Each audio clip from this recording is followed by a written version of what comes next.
We've all heard it at this point. Somehow DEI is still at the centerpiece of the second Trump administration, even though I thought they did away with it in his first term. It seems as though holding onto it as a cudgel works to rile up a base upset with their current economic well-being. The problem with explaining something like DEI is that the right uses DEI and woke interchangeably and often for things that don't even really relate to it. Like DEI is apparently rainbow crosswalks and when attack helicopters serve you Starbucks frappes. Two genders, female and male. This is extremely controversial to say, science and fact. Today, DEI and many other dog whistles are used in conjunction with each other as scapegoats for all the common folks' problems, and in doing so has lost its meaning. So it's important to understand where it came from.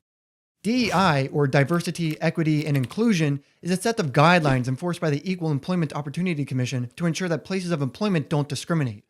While it was initially there to improve the workplace for people of color following the passage of the Civil Rights Act in 1964, it benefits far more than just people of color. It encompasses all people with disadvantages and disabilities when it comes to any form of workplace discrimination. It helps disabled people by making workplaces more accessible, educates coworkers on the importance of collaboration, and forces companies to allow anyone to apply for their open job positions. So when the Trump administration goes after dismantling DEI programs because they hate black people, know that they're also ruining the chances of veterans. I mean, let's be real here, Republicans never cared about veterans to begin with, but also disabled people, and the largest beneficiaries of DEI, white women, who hold more than 4 times the number of C-suite positions compared to black women. So there's really no reason to dismantle DEI unless Republicans also just hate white women too, which makes sense because Grindr only gets bumping in middle America when the RNC comes to town. So far, the Trump administration has successfully dismantled DEI across the entire federal government. Most, if not all, federal agencies have their DEI walls painted over and offices abolished. We've also seen corporate America follow suit. Companies like Facebook and Boeing and so many more are downsizing or removing DEI programs entirely, and in their place, Facebook is now encouraging Discord convos in the break room and requiring every secretary to dress like Donna. I'm also going to bunch in affirmative action here because of its close relation to DEI and right-wing political brain rot. Similar to DEI, affirmative action got the same treatment and has been completely eviscerated. It's kind of fallen out of favor because conservatives got what they wanted, which was to make it more difficult for people of color to enroll in elite universities. The important thing to consider is that DEI and affirmative action, while bunched into the same thing, don't do the same thing. DEI has nothing to do with specifically hiring people, but with how people are hired and making environments more equal. It's meant to remove discrimination in hiring and the workplace, not to intentionally hire people of color. So while the right said Kamala Harris was a DEI pick, which... And I commit that I will, in fact, I'll pick a woman to be vice president. I mean, in their context, she technically was. We can easily say that the Trump administration was missing crucial representation in the wannabe sorority girl department. You know, someone who got a tattoo they'll probably regret, pops champagne on every occasion, and can't throw an axe for shit. So they got their DUI pick, Pete Hegseth. But in reality, a DEI pick is not a real thing. What we should be saying is that people like Kamala Harris and Supreme Court Justice Ketanji Brown Jackson got their positions because of affirmative action, not DEI. It just doesn't roll off the tongue easily like the smooth, bubbly sensation of a PBR at a tailgate. The person I will nominate will be someone with extraordinary qualifications, character, experience, and integrity. And that person will be the first black woman ever nominated to the United States Supreme Court. Affirmative action was also not mandated by the government following the passage of the Civil Rights Act of 1964, like DEI was. It was created on its own by higher education institutions in the workplace. Colleges, which is the main focus of the right-wing crusade against affirmative action, typically state that they use it in their admissions process to both address systemic disadvantages in communities of color and to make their incoming classes representative of the general U.S. population. The war to make affirmative action illegal has gone on for quite some time. Like I just said, because there exists no law that mandates affirmative action, its opponents have to use the court system to argue against it, typically using the Equal Protection Clause, ironically, against people of color. There have been a host of Supreme Court decisions that have slowly eroded higher education's ability to use affirmative action when enrolling students. One of those important decisions in 1978 ruled that race-based quotas for college admissions are unconstitutional, but considering a person's race for admissions is fine and dandy. Vox summarizes it quite well. But that changed in 1978 because of this man, Alan Bakke. Bakke was rejected twice by the UC Davis Medical School, so he filed a lawsuit. Back then, the school reserved 16 of the 100 seats for minority students in an effort to remedy past discrimination. It was a quota. Bakke argued he had higher academic scores than several minority students who were accepted. And in 1978, the Supreme Court sided with Bakke. But if we think about this for a second, it means that as a white man, he was probably the worst performing white person that applied to that school. He wasn't better than all the people of color. He was last place among white people. It's similar to that Riley Gaines anti-trans campaign. I'll probably mention this in another dog whistle, but she got like 6th place in a swimming competition and then bitched about it on Fox News, turning it into a full-blown career. And if that's not evidence to become a grifter. Also, if he was better than all the people of color who got into that program because of the affirmative action quota that was meant to address the systemic and historical exclusion of minorities from the medical profession, does that not prove the exact point of affirmative action? That happened almost 50 years ago, but much more recently was that SCOTUS decision that effectively ended affirmative action in higher education. SCOTUS decided that using race as part of their admitting process is illegal, and white people lived happily ever after. Except, what is this? We will comply with the court's decision, but it does not change our values. The path forward for colleges is still murky.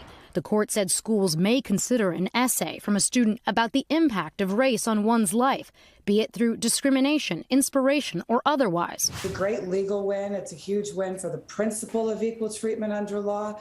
But the reality is that schools are going to do whatever it takes to avoid complying with this decision. They say they're going to comply with it, but it's not going to stop elite schools from trying to socially engineer the right racial mix. And in that sense, this case is not a victory for meritocracy. It's actually the opposite, because what schools are going to do is they're going to remain test optional. They're going to get rid of other indices of merit, like class rank or AP class, number of AP classes taken. And they're going to focus on other qualities. Can we put a black woman on there? Oh, there we go. With Thank you. academic performance or the ability to compete at the level of Harvard.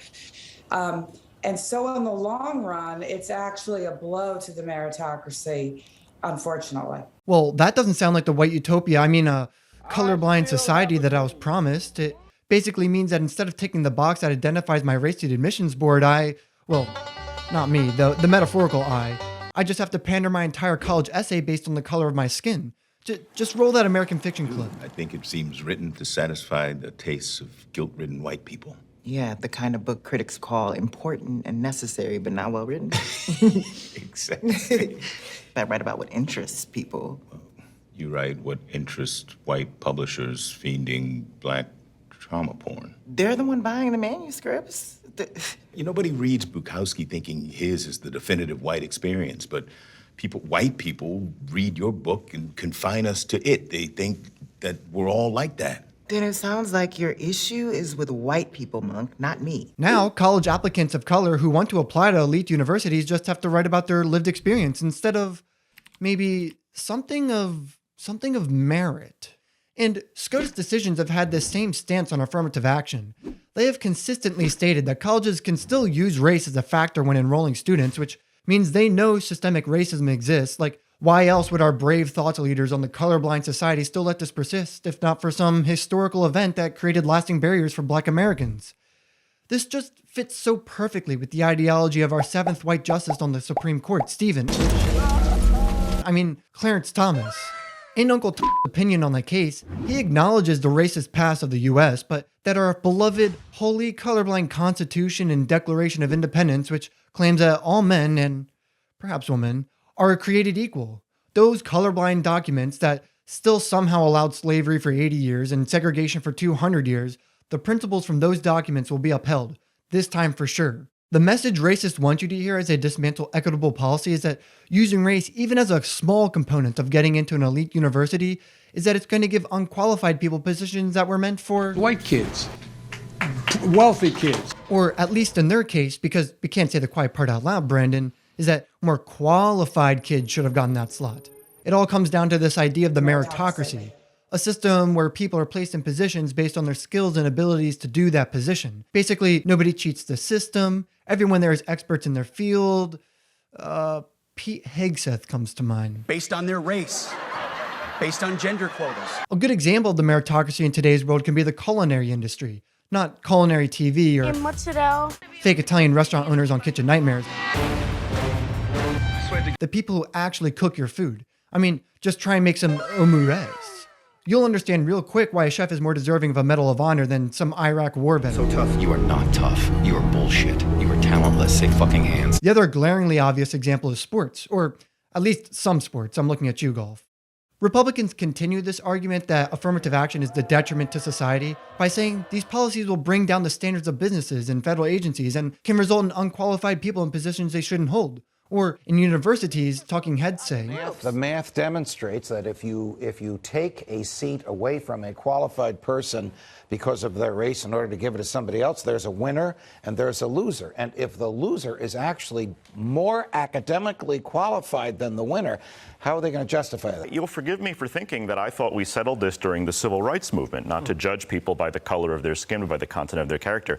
I think most Americans now on both sides broadly agree that we should not favor certain people because of the color of their skin. And that, to me, is a very mainstream position. These certain people have been predominantly Asian Americans and whites, as they outperform all other racial groups on the SATs. Asian Americans were used as the plaintiffs for the Harvard case, but they're really being used in what political scientist Claire Kim calls racial triangulation. Because of the model minority stereotype placed on Asian Americans, they serve to benefit white supremacy by putting pressure on other minorities. With this decision, sure, Asian Americans will see a boost in their admissions to selective universities, but it inhibits other people of color from upward mobility. I'll be talking about the model minority later, so don't think it's not a racist dog whistle. And while it is true there's a large discrepancy in standardized test scores by race nationally, the Republicans' argument falls apart when it comes to the Ivy Leagues for two reasons. The first reason is that no Joe Schmo from North Philly with an average SAT score is even getting a glimpse from Ivy League admission committees, nor are they even thinking about applying there.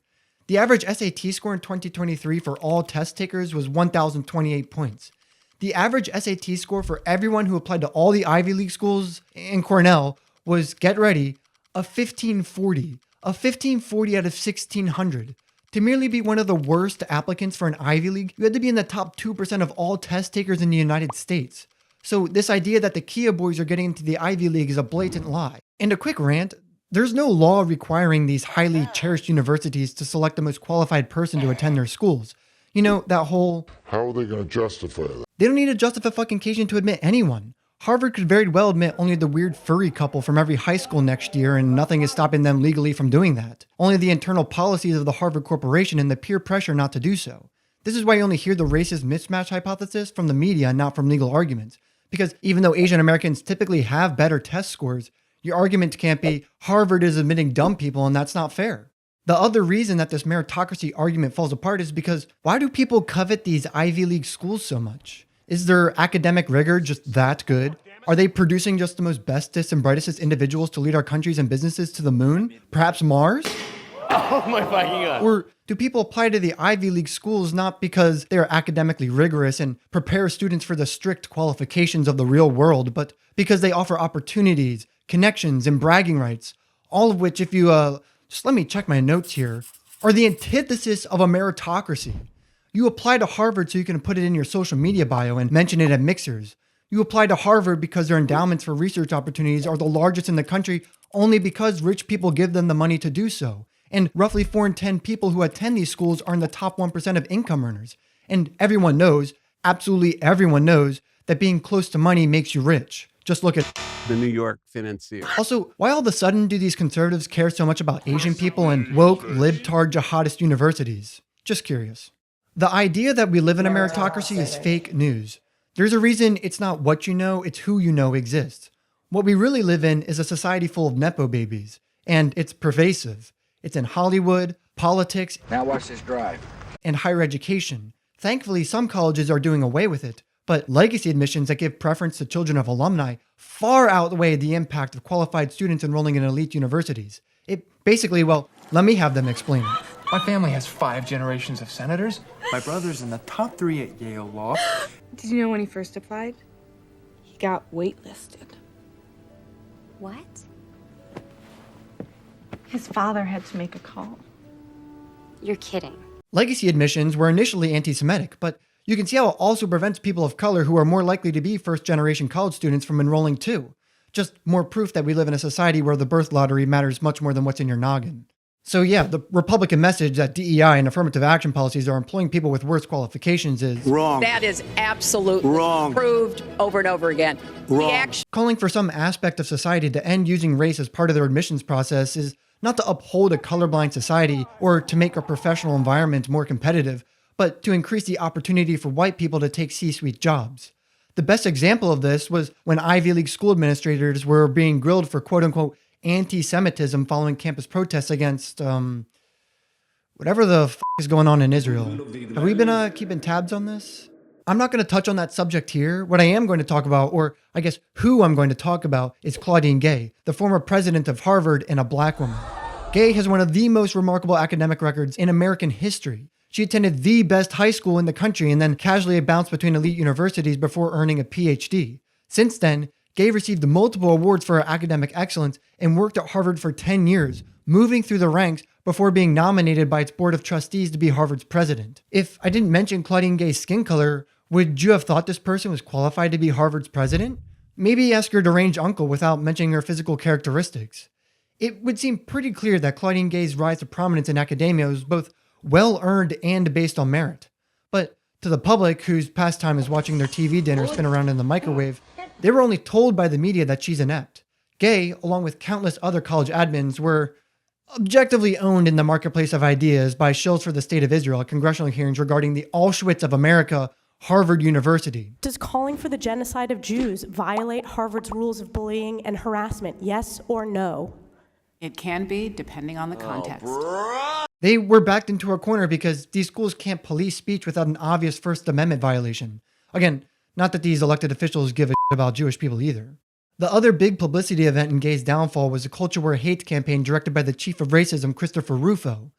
Rufo, in his dirt search, found Gay to have loosely paraphrased and inappropriately cited some of her sources and some of her papers.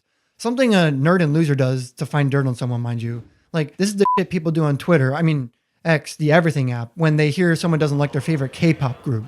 Even Harvard themselves found that her allegations showed, quote, no violation of Harvard's standards of research misconduct. At least in my opinion, the congressional hearings and mishaps in her research, the absolute decay of the Ivy League system, were like the U.S. involvement in World War I.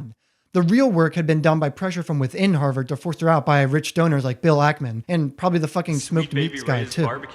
Gay then wrote an opinion article in the New York Times completely capitulating to the right-wing talking points, saying there's rampant genocidal anti-Semitism on college campuses and not on Stephen Miller's 4chan profile, admitting she made critical research errors in her papers even though we've all done worse at 11:58 before that assignment is due, and believing stepping down will tame the whims of the DEI crusade and not embolden them to go further. I think another important thing to discuss here is why people of color claim to be against DEI and affirmative action. Trusting the Democratic Party with affirmative action is like trusting a chicken to Colonel Sanders, right? I also apologize for niggas, but Lord knows they ain't gonna apologize for themselves. It's pretty clear why racists, neocons, and liberals would be against DEI. People like Scott Galloway may say we need to continue DEI, but focus less on physical characteristics and more on economic circumstance. I think it started from a great place, and unfortunately, it's progressed to a point where it's eating its own tail. So in 1960, there were 12 blacks at Princeton, Yale, and Harvard combined. Right? That's a problem. Race-based affirmative action made sense back then. This is another sign of our progress. In America, today, you'd rather be born non-white or gay than poor. And we ended up an expensive construct that has huge apparatus and people that can never be fired, you can never question it, or you're called a racist if you ever question DEI efforts, right? Where we're purposely advantaging 76% of the population. The only people we're not advantaging are the 24% of people in America applying to college that are white and male. This is why people like Sam Harris, Jordan Peterson, and this bald fuckwad get away with their dog whistling. This fantasy that you'd rather be born non-white than poor is just like, yeah, no fucking shit, I'd rather have dinner with Jay-Z. No, fuck Jay-Z. Gay son or thought daughter has more logical consistency than this argument. Like, would you rather be damned to eternity or have all of your dreams come true? This is also just like so far detached from reality. Like, let's just say hypothetically, of course, you would rather be a lesbian black woman, does that also not exclude me from the very real, insanely high chance that I'd also be poor? There's some nuance though. When you normalize it, and when you compare Black and Latino households with a college education to white households with a college education, things get normalized or evened out. They don't. They're also more likely to live in a poorer neighborhood. This is just pandering to fragile white boys so that they can, what, buy your book? Scott Galloway has written a book called Notes on Being a Man. He's a great podcaster and one of the thought leaders of our time. And Dog, I haven't read a book since I've had pizza cheese sticks for lunch. And that whole doing away with race-based admissions worked really well for Black and Hispanic people. That's the centrist take on ending race-based admissions. Conservatives might just say the N-word. You know what the N-word is, right? Nuclear. Yeah. Thank you. Thank you for the clarification. I figured you'd want to clean that up. But sometimes you hear it from the same group that's supposed to benefit from DEI. Like in this Praise You video, in this totally real scenario where his apparent friend that he just met called him a DEI pick. And then this guy, who's totally not a grifter and has a Black-owned business in his Facebook profile and wears shirts like a gay guy and lives in LA, this guy thought, those white guys that called me a dumb Black guy, they're right. Then suddenly, a feeling of doubt that I had never felt before swept over me. I began to question whether or not I belonged at the university. Was I a diversity selection? The main argument coming from Black conservatives is, it sucks, first of all, because you will never know how good you are. And it gets to the point that anything that you're asked to do, color is a part of it. But let me be clear. Black people aren't questioning other Black people's virtue and merit. It's white people doing that. Yo, what's up, man? Yo, good. You just come from that dumpster? No. How are you? Which is all the more frustrating when you consider that Black conservative talking heads are a great example of a DEI pick. It is solely based on the color of their skin that they're in their position, which position is to legitimize the values of white supremacy. But let me say it one more time. America is not a racist country. And white supremacy is not just the KKK or the Oath Keepers renting U-Hauls for playdates. It can be as simple as not thinking Aisha Roscoe's radio voice is appropriate. I'm looking at you, Mom and Dad. Or that Black culture isn't fit for executive positions. There's a reason why we don't talk about race when bringing up the Zuck or any lead role in a Christopher Nolan movie, because they don't defy the status quo. Any person of color in a prominent role in society is immediately scrutinized or paraded for the color of their skin. Look at my African American over here. Look at him. That's white supremacy. This is not to discredit Black people as unqualified. I'm sure Candace Owens is a longtime subscriber of Stormfront, but it is to say that conservative white people are handpicking people of color to discuss contentious topics on race and to defend socially undesirable political stances to uphold white supremacy. Not even the white people on the left, the good white people, they don't even accept them anymore. Fox News' pool of mediocre white talent is infinite. It's the Times accusing Trump of using AI as propaganda. Propaganda. For whom exactly? Fans of being pooped on? What? That would play right into Biden's nurses. What? Still, they specifically choose someone like Lawrence Jones to shield their secret white supremacist agenda behind someone who can't possibly be racist. He's Black. Sonny Hawson says Black Republicans is an oxymoron. But an oxymoron is...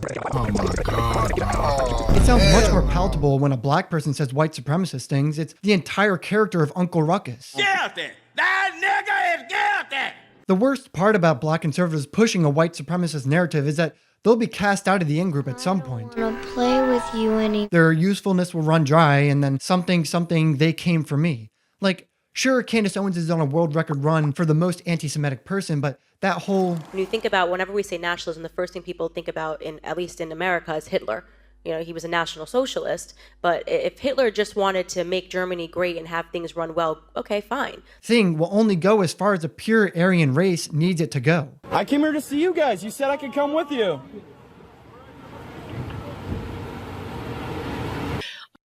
You are so bright and articulate, and I guess I can call you articulate since you're not an American Black. I still would not have voted for you because you're an Indian. We'll get back to that. The final stance they'll take is that American society has moved past systemic racism and needs to, as clearly stated by our favorite Black conservative, and Martin Luther King Jr.'s dream of having a colorless society. You see, Jaguar did whatever the fuck this is, the Disney live action movies that I'll never see casted brown actresses, and a Trader Joe's is opening only a few miles from my food desert. So why do we still need DEI? We had a black president. You can't possibly backslide from that. Basically Fukuyamaing racism by saying, "We did it, Joe." Except prominent black figures are the exception, not the rule. Black people have to work harder, are under stricter scrutiny from their managers, and receive less pay than their white counterparts for the same work. And continuing this idea that prominent black people are exceptions, black people in positions of power both rise through the ranks meritocratically, but also tend to have similar privileges akin to other rich people. Claudine Gay is a shining example of the extra effort black people need to put in to be successful, but she's also a stellar representation of how privilege, regardless of your skin color, has a major impact on a person's outcome in the US. Phillips Exeter Academy, the boarding school she attended, costs more money a year than the average black household makes in the same time, which, by the way, has to this day an extensive page dedicated to DEI. And the school is in New Hampshire. Name one black person from New Hampshire. Gay also has a PhD, which is an exceedingly rare feat among the black community. She also, I think I forgot to mention, attended Princeton, Stanford, and Yale, casually bouncing between America's most elite colleges like P. Hegseth on Signal chats. Once a leaker, always a leaker. And even though Gay had a leg up compared to other black women, she worked way harder than any of her white male counterparts to get where she is.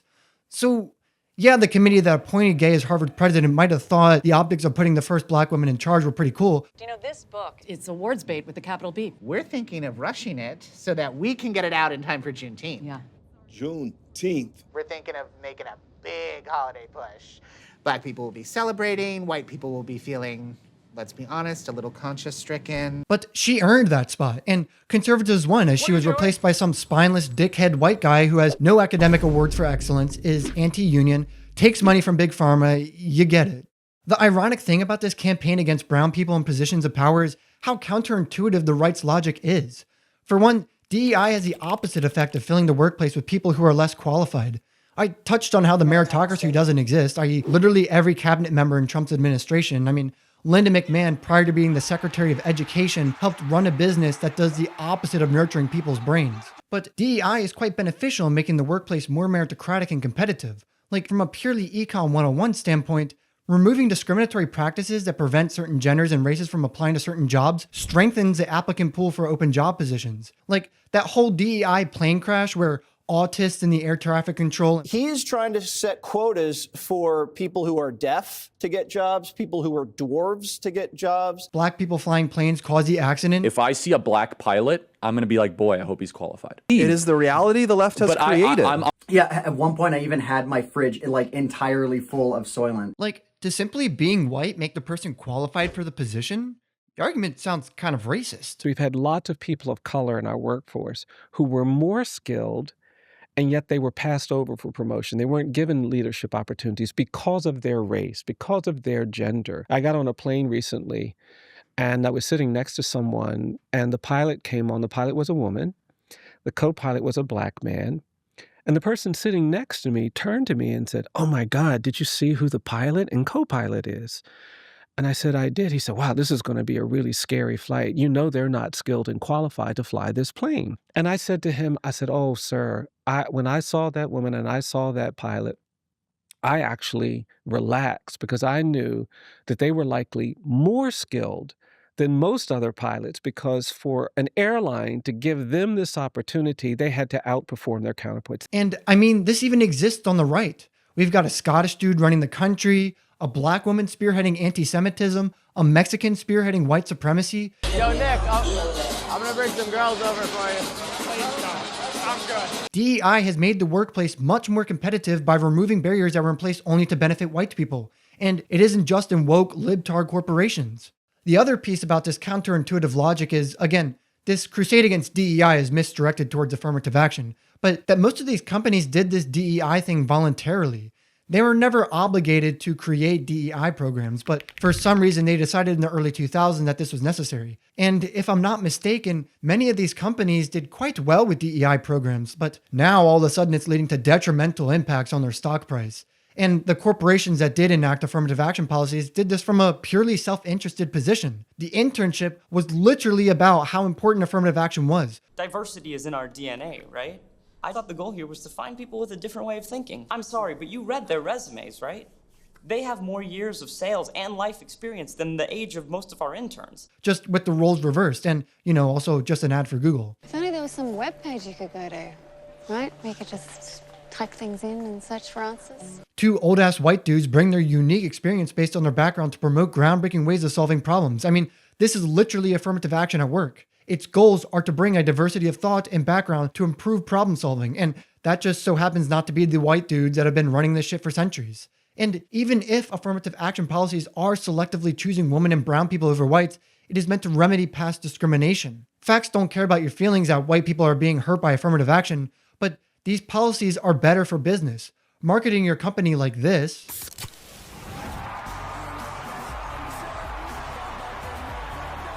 makes your product available to more potential buyers. Like if you owned a leather boot company but only marketed it to actual ranchers and cowboys, you'd be limiting your possible market to CEOs and Taylor Swift fans. Okay, but really, L'Oreal was around for almost 100 years before finally marketing and creating products for black people.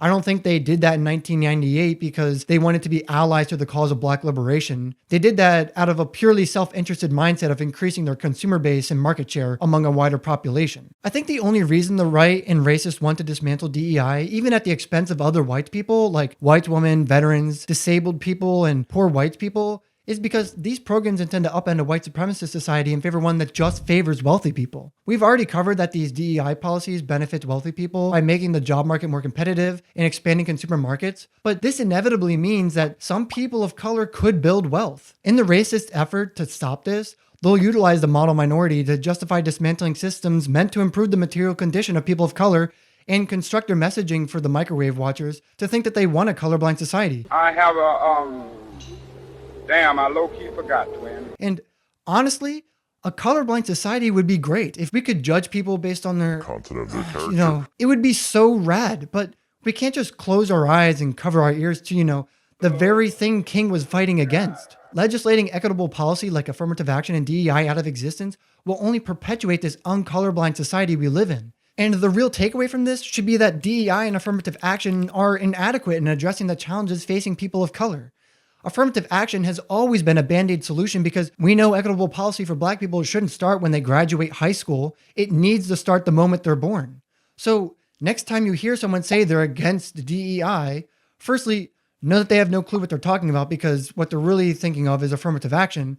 But secondly, agree with them. Tell them you agree that people shouldn't be getting into fancy schmancy colleges based on characteristics that are largely out of their control. And if we wanted to make college admissions truly competitive and meritocratic, we should eliminate the practices that contribute the most to these inequities. That being how rich you are, whether your parents went to that school, and your high school zip code. With some keen wording, you'll probably realize that most Americans agree on this issue. Affirmative action is an inherently capitalist initiative because, as we already know, most people attending these selective schools are already wealthy, whether they're black or white. Affirmative action is admitting privileged people of color. Selective universities play it safe and would rather not run the risk of enrolling a black child from an impoverished background at a public school with moldy ceilings. They'd much rather present the optics of picking a black person like logic. They'd be like, nigga should have listened to his own song. Than risk the chance of a kid with lower test scores and inadequate preparation for higher education. All the more reason why we need to reform education from the moment a child is born. Affirmative action only gives a few people of color the prospect of upward mobility, not all people of color. It's been around for almost 60 years for the sole purpose of making workplaces more productive for rich people and exposing spoiled white kids to alternative ways of thinking. It was never meant to lift people of color out of poverty. So, on a policy front, I'm torn on affirmative action for a few reasons. For one, the schools that are under fire for using affirmative action have said that they'll continue to find ways to make their student body diverse, just a little more structured than the way the racists at the Babylon Bee think. His name is Laquan Sean Lebron. Decent grades, protested with BLM, played on the basketball team. Wink. And his personal essay is all about the struggle against depression and growing up on the mean streets of Philly. So, nothing really changes. On the other hand, who gives a f***? The real problem here is that the Ivy Leagues are just a Hogwarts circle jerk of rich people with an occasional woke Harry Potter. They're not doing anything to promote real equitable policy to uplift people of color, but only so that they can have some girl in a hijab, a black guy, and some white girl smile on the home screen of their website. So again, nothing really changes. And finally, the only schools that use preferential admission policies like affirmative action and legacy admissions are selective schools. This is kind of intuitive as you can only pick a handful of kids from thousands of applicants, so giving certain people preference is bound to happen. But for the rest of us, the majority of us who attend state schools, community colleges, and technical schools, again, nothing really changes. But this is not to say I agree with the right when they use this as a dog whistle. Because while the crusade against DEI and affirmative action is limited in scope in a policy sense, as very few people are affected by this, mostly women and rich brown kids, the right has crafted this dog whistle with the broad intent to vilify all brown people. See, racists paint this picture that all people of color are getting freebies and bonus points based on the color of their skin. Scott Galloway. And it instills this cultural norm that all people of color are just as good as white kids, but also get a soapbox to stand on too. And of course, this isn't true, but I'm not going to waste time explaining objective reality. But conservatives use their meritocracy facade and the post-systemic racism argument to justify what they really want, which is to reestablish a white supremacist hold on society, if it even went away to begin with. It seems like the current political grift by liberals and conservatives after the Democrats lost the presidential election is that white men are being neglected in society. Democrats, in their incessant ploy to rid the world of straight white men, forgot that they represent a large portion of the US population. And conservatives, in their expert political strategizing, courted white men, as if that isn't the entirety of their base to begin with. Of course, and hopefully I've made this obvious by now, both groups are purposely obfuscating the real issue. This fetishization of fragile white men, whether they need to win them back through focus group tested messaging and liberal white male candidates like Gavin Newsom. Your press office tweeted out that it was state-sponsored terrorism, which, I mean, Governor, I do have to ask you about that. That sort of thing makes our politics worse. Yeah. I mean, it does. Yeah. I mean, our ICE officers obviously are not terrorists. Yeah. A tragic situation is not state-sponsored terrorism. Yeah, I think that's fair. I mean, when it comes to... Or whether we need to bring back a Spanish-style social caste system to keep fragile white males from gaining class consciousness. How will I know that you're okay? You won't. Is all to say that liberals and conservatives are purposely misleading white men into believing a manufactured plight of their group. White men are not experiencing an affordability crisis in a vacuum, and brown people aren't the reason they aren't experiencing a better living condition than their parents whose basement they're sleeping out of.